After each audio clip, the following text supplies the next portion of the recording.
Sign the papers, Rachel. It's the best offer you'll ever get. Before I sign anything, you should check your offshore account. No, that's impossible. Where's my money? It's exactly where it belongs, safe from you. You planned this all along. My husband looked me dead in the eyes, a sickeningly smug smile on his face as he slid the divorce papers across our custom oak dining table. He thought he had left me with nothing. He had absolutely no idea I had already moved $50 million. The heavy manila envelope made a soft, synthetic scratching sound as it glided over the polished surface of our dining room table. It came to a stop exactly 2 inches from my coffee mug. "I think it's best if we handle this like adults, Rachel," Nathan said. His voice was smooth, practiced, and entirely devoid of the warmth that had anchored my life for the past 15 years. He leaned back in his chair, crossing his arms over the chest of his $3,000 tailored suit. There, it was the smile. It wasn't a smile of regret, or a sad, nostalgic curve of the lips acknowledging the end of an era. It was the smug, triumphant smirk of a corporate shark who had just closed a hostile takeover. He thought he had won. He thought he had completely outmaneuvered the naive, devoted wife who had spent the last decade and a half washing his clothes, organizing his life, and standing in his shadow while he built an empire. "I've had my lawyers draft up a very fair settlement," Nathan continued, casually inspecting his fingernails as if my entire world wasn't supposedly collapsing. "You'll get the house in the suburbs, a generous monthly stipend for the next 3 years, and the SUV. I'll keep the primary residence here in the city, the business assets, and the investment portfolios. It's a clean break. If you just sign on the dotted line, we can avoid a messy court battle." A messy court battle.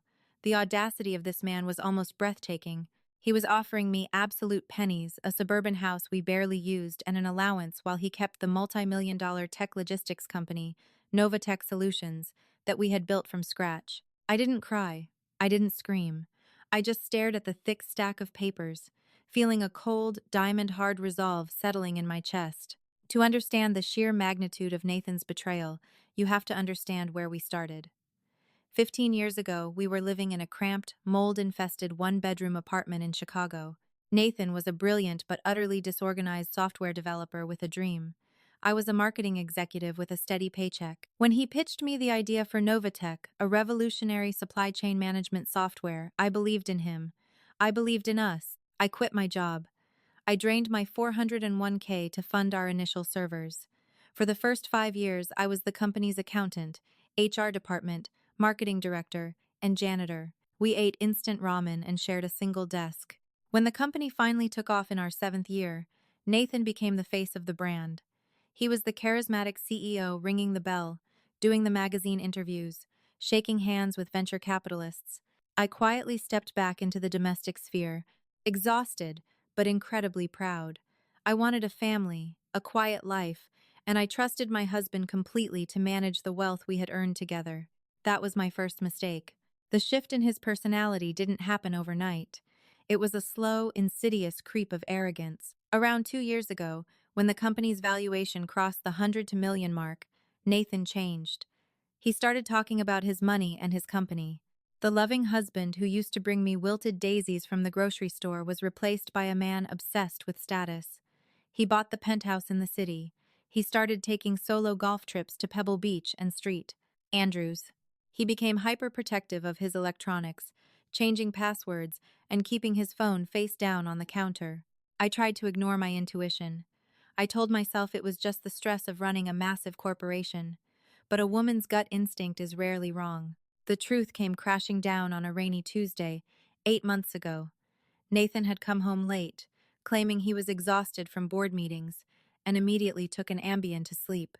He was dead to the world within 20 minutes. I went into his jacket to grab his dry cleaning receipt, and my fingers brushed against cold metal in the hidden interior pocket. It was a second phone, a burner.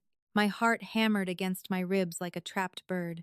My hands shook so violently I could barely press the side button. It wasn't locked with a passcode. He was so confident in his hiding spot he hadn't even bothered. The screen lit up, and there it was. A notification from someone named Vanessa Hale. "Can't wait for you to finally drop the dead weight, baby. Looking at rings today. I love you." The room spun. The air vanished from my lungs.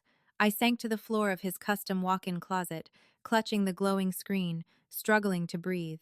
I opened the message thread. It was a digital graveyard of my marriage. Months of texts, pictures of them together in Paris on a business trip. Disgusting, disparaging remarks about me, how boring I was, how I didn't fit into his new high society life, how I was just a glorified housewife he was legally tied to. Vanessa Hale. She was a 26-year-old junior executive he had hired a year ago. She was young, ruthless, and apparently my replacement.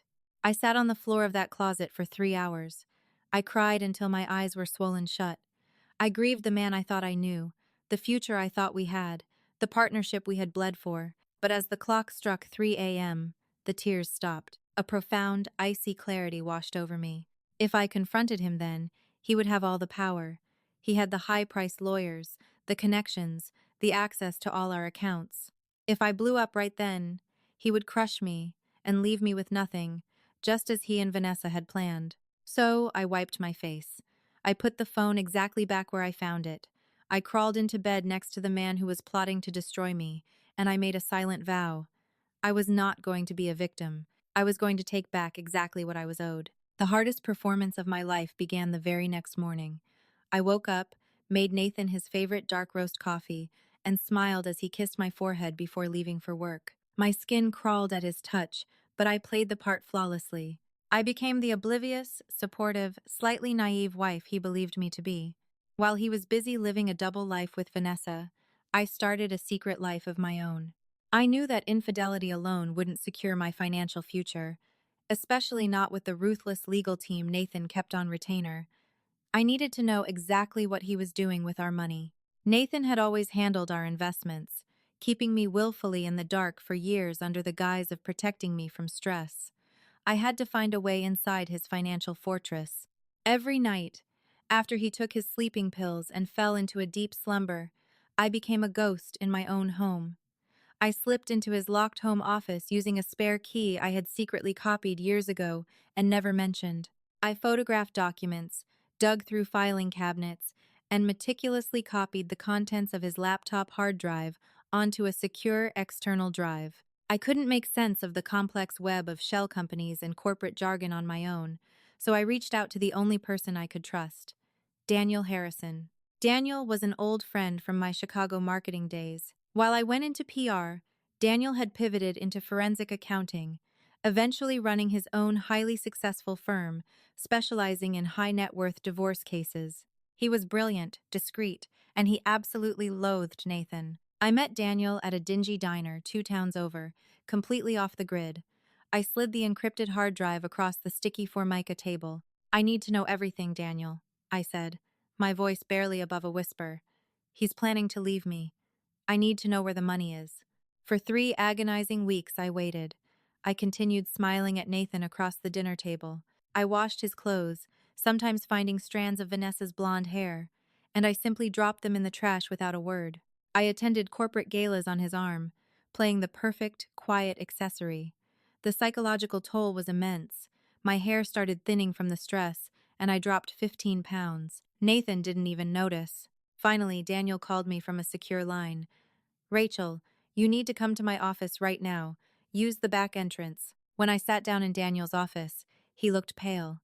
He turned his computer monitor to face me. The screen was filled with spreadsheets, wire transfer logs, and offshore banking structures. "He's not just having an affair, Rachel," Daniel said grimly. "He's systematically draining your joint marital assets." Over the last 14 months, Nathan has been funneling massive amounts of capital out of NovaTech Solutions through a series of phantom vendor payments. He's using a shell company called Blue Horizon Consulting. "Where is the money going?" I asked, my blood running cold. "The Caymans," Daniel replied, tapping a pen against the desk. "He's liquidating everything he can without triggering SEC alarms, moving it into an untraceable offshore trust. Once the money is there, it's effectively untouchable in a standard domestic divorce proceeding. He's hiding it, Rachel. All of it. He's preparing to file for divorce, and when he does, he's going to claim the company is cash poor and the marital estate is worth a fraction of its actual value." "How much?" I asked, bracing myself. Daniel took a deep breath. $50 million. He's moved exactly $50 million. I felt the room tilt. $50 million. My sweat, my tears, my sacrificed career, all of it stolen and hidden away so he could start a billionaire lifestyle with his 26-year-old mistress. Is there anything we can do? I asked, fighting the urge to vomit. Can we freeze it? Daniel leaned forward, a dangerous glint in his eye. Freezing it through the courts alerts him, and he'll tie us up in litigation for a decade. But I found something. A fatal flaw in his arrogance. Daniel pulled up a scanned PDF of an old legal document. It was the original founding operating agreement for NovaTech Solutions from 15 years ago. When Nathan restructured the company 3 years ago to prepare for going public, his lawyers updated almost everything. But they missed this, Daniel explained, pointing to a signature line. The primary holding LLC that controls the new Cayman Trust? It was originally established under the old NovaTech charter, and under that charter, you, Rachel, are listed as a supreme executive signatory. You have unilateral, unquestionable authority to authorize wire transfers, close accounts, and move assets without his secondary signature. My eyes widened. He forgot to take my name off? He didn't just forget. He was so incredibly arrogant, so sure that you were just a helpless housewife who didn't understand finance, that he never bothered to have his high-priced lawyers double-check the bedrock foundation of his own company. Legally, that $50 million belongs to the holding company, and legally, you are the boss of that company. A terrifying, exhilarating plan began to form in my mind. Can I take it back? We don't just take it back. Daniel smiled, a predatory grin. We move it legally into a blind, irrevocable trust in your name. We drain his secret account. By the time he realizes the offshore money is gone, it will be completely walled off. But the timing has to be flawless. For the next 2 months, I lived on a razor's edge. Daniel and a team of trusted offshore financial attorneys quietly set up my new trust. We had to prepare the digital paperwork perfectly. One wrong move, one alert sent to Nathan's phone, and the game was over. I waited for the perfect moment.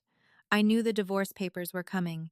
He had been acting increasingly distant, picking fights over nothing, laying the groundwork for his exit. Yesterday, Nathan left for a weekend retreat with his executive board, which I knew for a fact was a romantic getaway with Vanessa to a resort in Aspen. The second his flight took off, I called Daniel. Do it, I commanded. It took 48 hours for the international wires to clear. I spent those 2 days pacing the floors of our penthouse, terrified that Nathan would log into his Cayman portal and see the zero balance, but he was too busy drinking champagne in Aspen. This morning, at 9 a.m., my phone buzzed with a secure message from Daniel. Transfer complete. Funds secured. 3 hours later, Nathan walked through the front door, smelling of mountain air and betrayal. He called me into the dining room. He sat down, pulled the manila envelope from his briefcase, and slid the divorce papers across the table. And now, here we are. He is smiling at me, expecting me to shatter into a million pieces. He thinks I am a naive housewife staring down the barrel of financial ruin. I look down at the papers, then back up at his smug, arrogant face. I take a slow, deep breath, and for the first time in a year, I give him a genuine, radiant smile. Nathan blinked, his thick, dark eyelashes fluttering in genuine confusion. My smile was completely off script. In the narrative he had carefully constructed in his head, I was supposed to be weeping. I was supposed to be begging him to stay, promising to change, asking what I had done wrong to drive him away. I was supposed to be the pathetic, dependent wife clinging to his bespoke pant leg.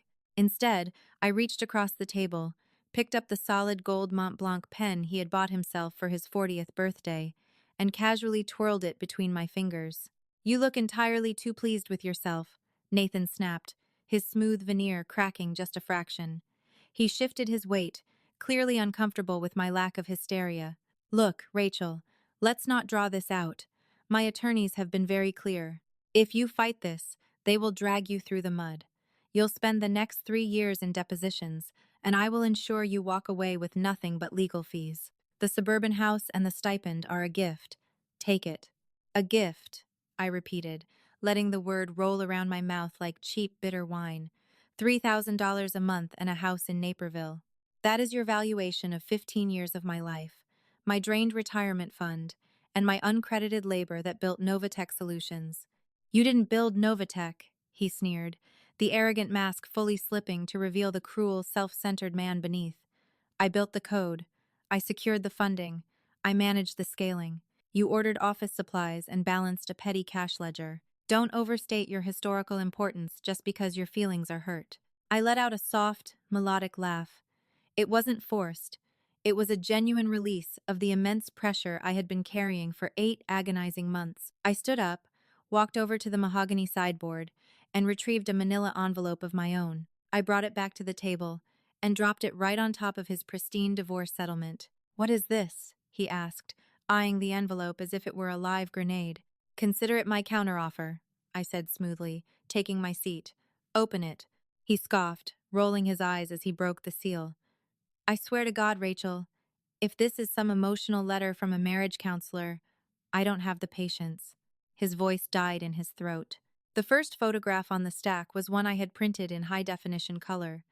It was Nathan and Vanessa Hale, sitting on a balcony at the Hôtel de Crillon in Paris. He was kissing her neck while she laughed, a diamond tennis bracelet glittering on her wrist, a bracelet paid for by the company expense account. Nathan's face drained of all color, fading to a sickly, chalky gray. His jaw slackened. "Her name is Vanessa, isn't it?" I asked pleasantly, crossing my legs. 26, junior executive. From what I've read in your lovely text exchanges, she finds me terribly dull. I believe her exact words were dead weight. "Rachel, how did you?" he stammered, his eyes darting wildly around the room as if searching for hidden cameras. "This is a misunderstanding. We were in Paris for the European Tech Summit." "Turn to the next page, Nathan," I interrupted, my voice dropping an octave, losing all its feigned warmth. It was the voice of a woman who had nothing left to lose. His trembling hands moved the photograph aside. Beneath it were the printed text logs, hundreds of pages of them. Every late-night message, every mocking comment about our marriage, every promise he made to her about how wealthy they would be once he shook me loose. "You invaded my privacy," he whispered, his shock rapidly morphing into defensive rage. He slammed his fist onto the table, making the coffee cups rattle. "You hacked my phone. That is illegal, Rachel. You think a judge is going to care about a harmless affair when I prove you committed cybercrimes to get this?" "I didn't hack anything," I replied calmly. "You left your burner phone in your jacket pocket like an amateur. But frankly, the affair isn't the interesting part. Judges in this state rarely care who slept with whom when dividing assets. The infidelity just proves you're a cliché. The real problem, Nathan, is page 4. He swallowed hard, his Adam's apple bobbing. Slowly, he peeled back the text logs. Page 4 was a bank statement. It bore the logo of the Cayman Islands financial institution, where he had established Blue Horizon Consulting. It showed the routing numbers, the exact dates of the shell company transfers, and the final accumulated balance from 2 days ago. Balance, $50 million USD. "You thought I was stupid," I said, leaning forward, resting my elbows on the table. "You thought you could drain $50 million of our joint marital assets, launder it through dummy vendors, and stash it offshore while offering me a pittance to walk away quietly." Nathan stared at the document, his breathing turning shallow and erratic. He tried to laugh, a desperate, hollow sound. "You're insane. This is a forgery. You fabricated this to blackmail me. My lawyers are going to destroy you. Check it." I gestured toward his leather briefcase resting on the floor. "You have your encrypted laptop right there. Log into the offshore portal. Call my bluff." For a long, terrifying moment, he didn't move. He just stared at me, seeing a stranger where his obedient wife used to be. Then, in a frantic burst of motion, he lunged for his briefcase. He hauled the heavy laptop onto the table, his fingers slipping on the keys as he typed in his complex master passwords. He opened his secure browser, navigated to the bank's portal, and bypassed the two-factor authentication. I watched the exact second his reality shattered. The glow of the screen illuminated his face. His eyes widened to impossible proportions. He hit the refresh button, once, twice, 3 times. Current balance, $0. "Where is it?" he choked out, his voice a strangled, high-pitched wheeze. He looked up at me, pure panic contorting his features. "Rachel, where is my money?" "It's not your money," I corrected him softly. "It's our money. And right now, it's safe." "You transferred it?" Nathan screamed, shooting up from his chair so violently it tipped backward and crashed onto the hardwood floor. How the hell did you transfer it? The account requires a Supreme Executive biometric login or a board-level authorization. It requires the signature of the primary holding company's Supreme Executive, I clarified, quoting Daniel Harrison's forensic findings verbatim. The LLC you used to create Blue Horizon was registered 15 years ago, Nathan. Back when we couldn't afford a lawyer to draft our operating agreement, so we downloaded a template online. You named me a Supreme Executive signatory. You never amended it. He grabbed his phone, his hands shaking so violently he almost dropped it. He dialed an international number, putting it on speaker in his blind panic. The line rang 3 times before a crisp, British-accented voice answered. Bancroft Financial, how may I direct your call? This is Nathan, he yelled, cutting himself off, suddenly remembering the need for discretion. This is account holder 94 Alpha. I need to speak to my wealth manager, immediately. There has been an unauthorized breach on my account. Someone stole $50 million. One moment, sir, the operator said, unbothered by his screaming. Elevator music played for 30 agonizing seconds. Nathan paced the dining room like a caged animal, pulling at his hair, muttering under his breath. I sat perfectly still, sipping my now lukewarm coffee. Mr. Account Holder, a new voice chimed in. This is Mr. Sterling. I see you are calling regarding the recent sweep on the Blue Horizon Trust. Reverse it, Nathan demanded, spit flying from his lips. It was unauthorized. It's theft. Sir, I assure you the transfer was entirely legal and fully authenticated. The banker replied calmly. We received signed, notarized authorization from Rachel, listed as a supreme executive on the charter document you provided upon account creation. The funds were legally wired to an irrevocable trust in her name. We have closed the Blue Horizon account, as per her instructions. She had no right, Nathan roared. She stole it. Sir, if there is a domestic dispute regarding corporate authority, you will need to take that up with your local judicial system. From a banking perspective, the transfer was unimpeachable. Is there anything else I can assist you with today? Nathan ended the call by violently hurling his phone against the dining room wall. The glass shattered, the device splintering into pieces upon impact. He turned to me, his chest heaving, his face red with a terrifying, unhinged fury. I will kill you in court, he snarled, taking a threatening step toward me. I will hire the most vicious legal team on the eastern seaboard. I will sue you for embezzlement, fraud, and corporate espionage. I'll see you locked in a federal penitentiary for the rest of your life. I didn't flinch. Call them, Nathan. Call your vicious lawyers right now. He stopped, momentarily confused by my lack of fear. Think about it, I said, leaning back and crossing my arms, mirroring the exact pose he had struck when he first handed me the divorce papers. If you take me to court to get that money back, you have to explain to a judge exactly what that $50 million is. You will have to go on the public record, under oath, and admit that you systematically siphoned corporate funds from NovaTech, a company preparing for an IPO, and hid them offshore to defraud your wife in a divorce proceeding. The blood rushed out of his face again. He froze. If you do that, I continued, my voice ice-cold and methodical, the SEC will launch a criminal investigation into your accounting practices. The IRS will audit you for tax evasion on undeclared offshore assets. And the family court judge will likely award me the entirety of your remaining domestic estate as a penalty for your financial fraud. You won't just lose the $50 million, Nathan. You will go to federal prison. I hold all the cards. It is a perfect checkmate. He collapsed into the chair across from me, burying his face in his hands. The silence in the room was absolute, broken only by his ragged, hyperventilating breaths. He finally realized the inescapable trap he had built for himself. But I wasn't finished. By the way, I added, checking my watch, have you checked your work email in the last hour? He looked up, his eyes bloodshot and terrified. What did you do? While you were busy skiing with Vanessa in Aspen, I said, my attorney, Caroline Hayes, reached out to Gregory Pierce and the rest of the NovaTech board of directors. No, he whispered, shaking his head. No, no, no. Yes. We provided them with a fully documented forensic audit of the phantom vendor payments you used to drain company capital. The board held an emergency meeting this morning. As of 1 hour ago, you have been indefinitely suspended as CEO, pending a full internal investigation. They are locking you out of your corporate accounts as we speak. You ruined me, he croaked, tears of self-pity finally spilling over his cheeks. I built this life. I built that company. You destroyed everything. You destroyed it, Nathan. The moment you brought a 26-year-old into our bed and decided my 15 years of loyalty were worthless, I countered sharply. Now, here is what is going to happen. You are going to take this pathetic divorce settlement back to your lawyers. You are going to have them draft a new one. I keep the 50 million. I keep this penthouse. I keep the investment portfolios. You can have the suburban house and your precious SUV. He stared at me, completely broken, a hollow shell of the arrogant shark who had walked into the room 20 minutes prior. And if I refuse? He asked weakly.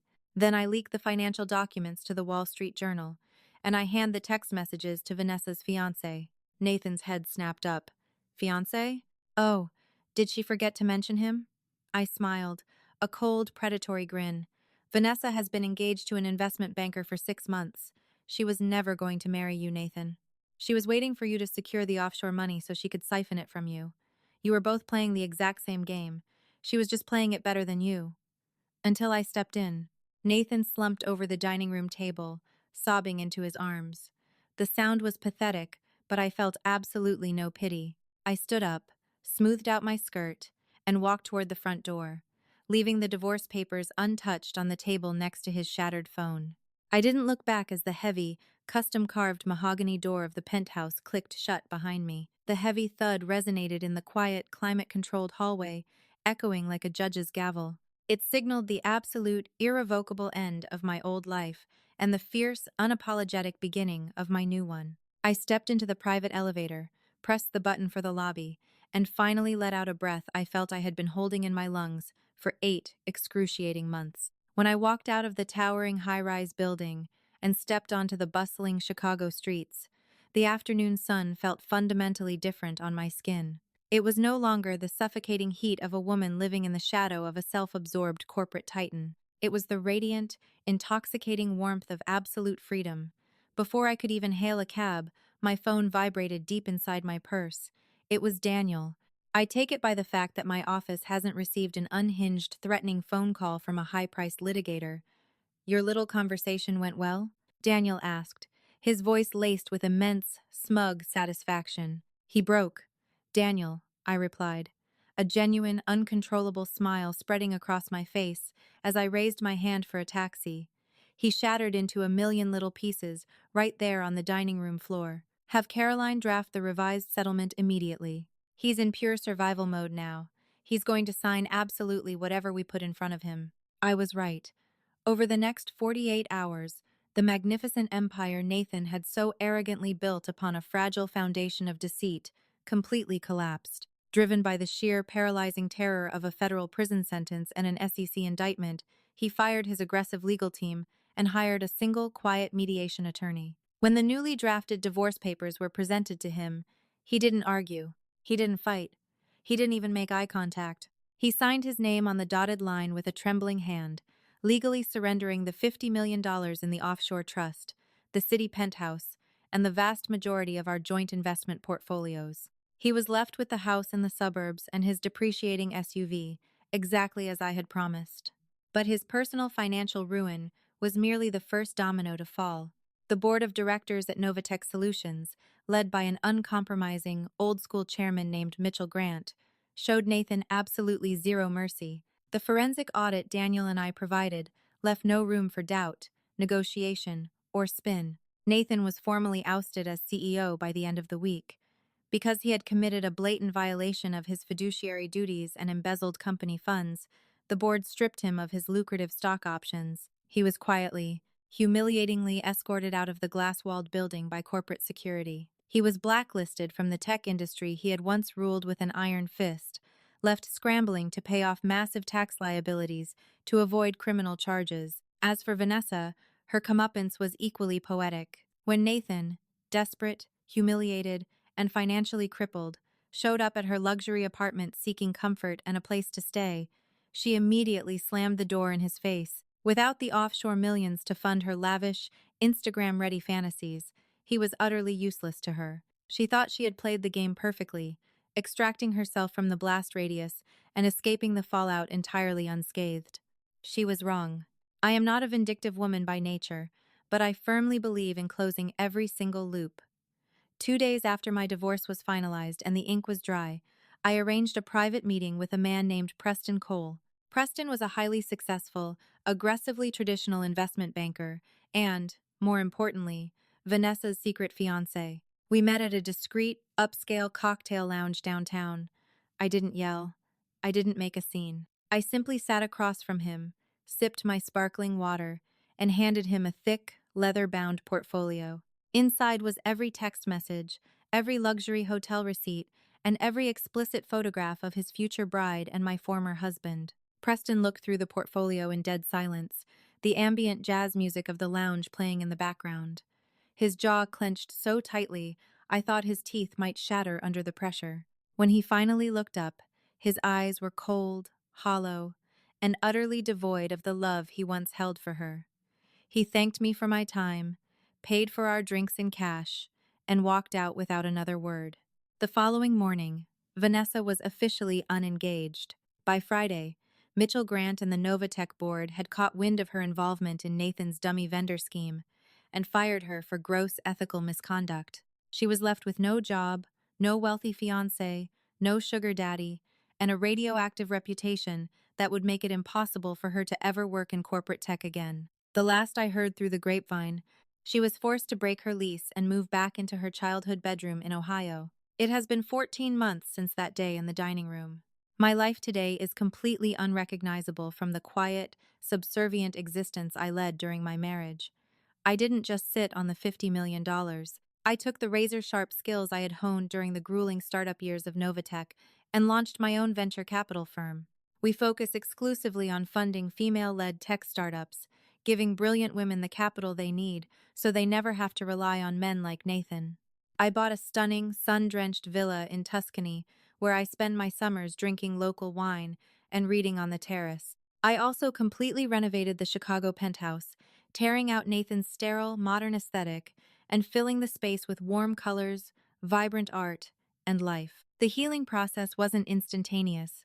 There were nights I woke up in a cold sweat, still haunted by the ghost of the man I thought I had loved, mourning the 15 years I had given him. But intense therapy, the passage of time, and the undeniable, profound satisfaction of reclaiming my worth eventually washed those ghosts away. I saw Nathan one last time, entirely by accident, about a month ago.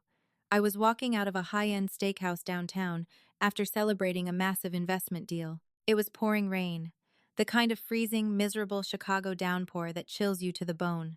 He was standing on the corner, waiting for a public bus.